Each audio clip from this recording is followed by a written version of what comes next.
welcome to this deep dive. Sometimes the most intense conflicts, they aren't really simple battles, not just good versus evil. Right. Often they happen in that complex space where two things that feel right, maybe two duties, they just collide head on. Exactly. It's that gray zone, isn't it? Where even, noble intentions get tested, Yeah. pushed right to the limit by reality. Yeah, absolutely. And that's precisely the territory we're digging into today. We've been exploring some fascinating source material, really unpacking the lives and the choices of three huge figures from the Mahabharata. Bhishma, Karna, and Yudhishthira. That's them. And these weren't villains, not at all. These were respected men, leaders, warriors. But they end up on opposite sides in this devastating war. And it's because they were driven by really different ideas about what was right, about their Dharma. Our look at the sources, it really shows how each one navigated these, seemingly impossible situations based on their own core principles. It highlights that Dharma, duty, righteousness, that whole concept, it's anything but a single, simple path. Couldn't agree more. So our mission here in this deep dive is really to unpack these incredibly complex moral crossroads. To understand the different dharmas that guided them? Yeah, and see what their stories can maybe teach us about navigating our own tough choices. Okay, let's unpack this. All right, let's start with Bhishma, the grandsire. Kind of the pillar of the Kuru dynasty, wouldn't you say? Oh, absolutely. The bedrock. The sources we looked at paint him as this figure of just immense respect, wisdom, loyalty. And that famous vow, of course, lifelong celibacy, taken for his father's happiness. It's extraordinary. And that vow, that really personal commitment, it totally shaped his dharma in this situation. It created his dharma, his specific duty, Tied to his role, his promise. Exactly. Yeah. And it bound him fundamentally to protecting the throne of Hastinapura, almost no matter who was actually sitting on it. And this is where the tragedy really comes in, isn't it? It is, because Bhishma wasn't blind to what was happening. Not at all. Our deep dive shows he knew. He saw Duryodhana's arrogance, the cruelty. The terrible insult against Draupadi. He knew the war was wrong, avoidable, a catastrophe. Yet, that vow held him, that personal code made years before with such noble intentions. It stopped him, didn't it? Prevented him from really acting decisively against the throne he swore to protect, even when injustice was right there running the show.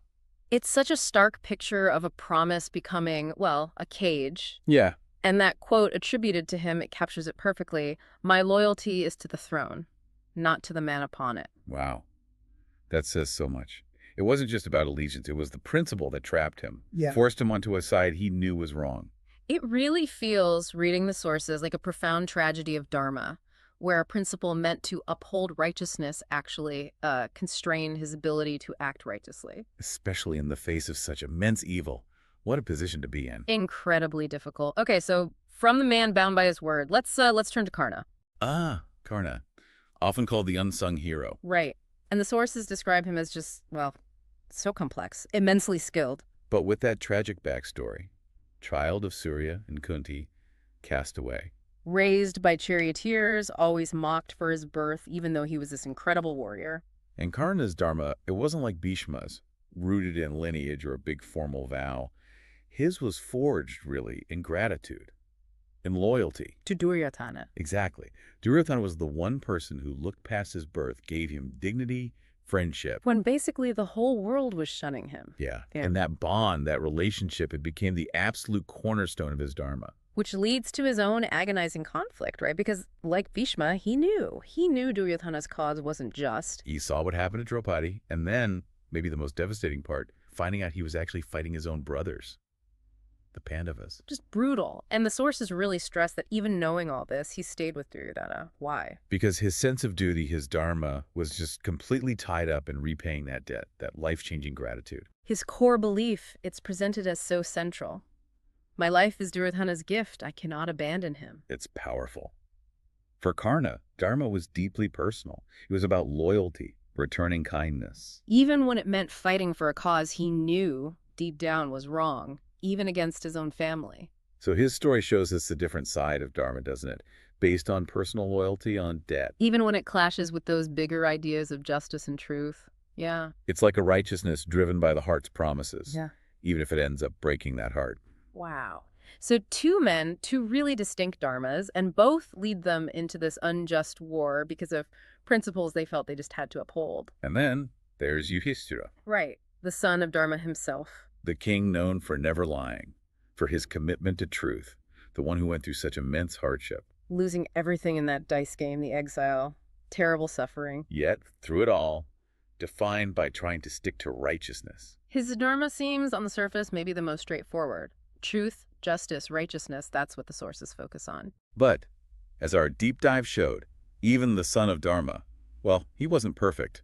The sources are quite clear about his stumbles. Absolutely. That gambling addiction, for one, it kicked off the whole disaster. And his silence, that agonizing silence when Draupadi was being insulted in the court, that's hard to forget. And even later, during the war itself, moments where, that absolute line of truth got a bit blurry. These moments aren't there to just condemn him, are they? It feels more like they show how incredibly hard it is to always be perfectly righteous. Especially in a world full of compromise and pressure, it shows that even the most virtuous can have moments of, well, weakness, or find themselves in morally ambiguous spots. And that's where Yudhishthira's struggle really comes into focus. How do you uphold absolute truth when you're facing impossible choices or even your own flaws? And his strength, interestingly, as the material highlights, often comes later, in his acceptance of the consequences. That quote about the gambling is so powerful. I chose to play. The fault is mine.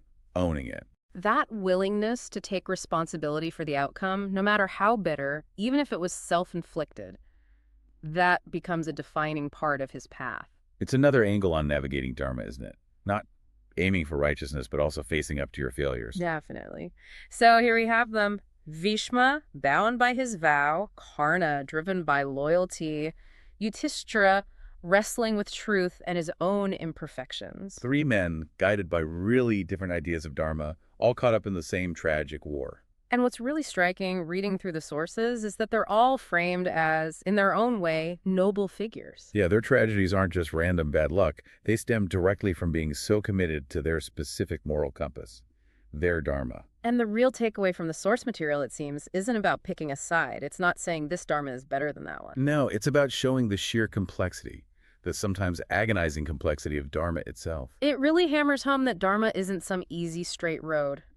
Life, especially in crisis, throws your values into conflict. Pits them against each other. And in those moments, you have to make difficult choices. Painful ones.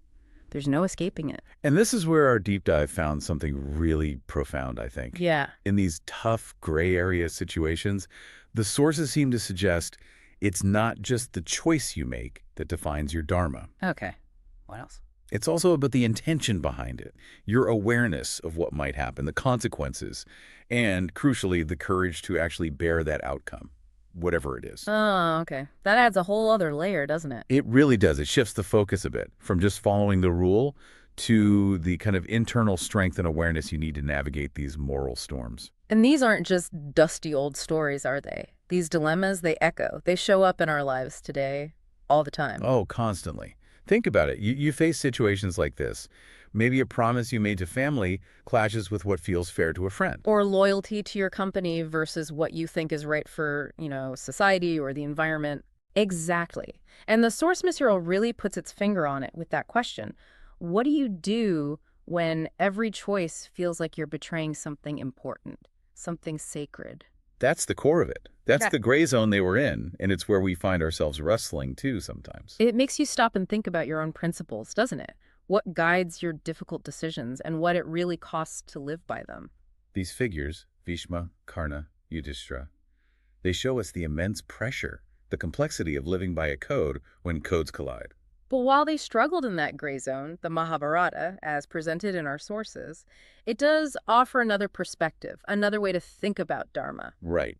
And that sets us up nicely for our next exploration.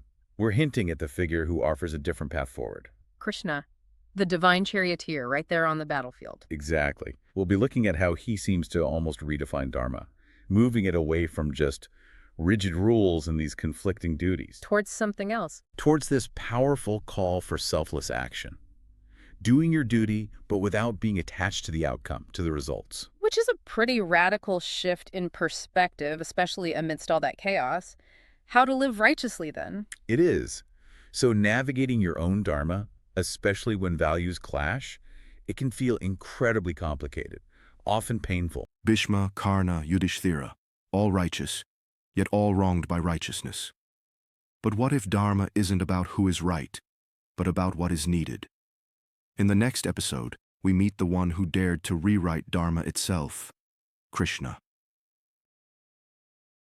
If this episode stirred something deep within you, hit subscribe and walk with us through the epic maze of Dharma.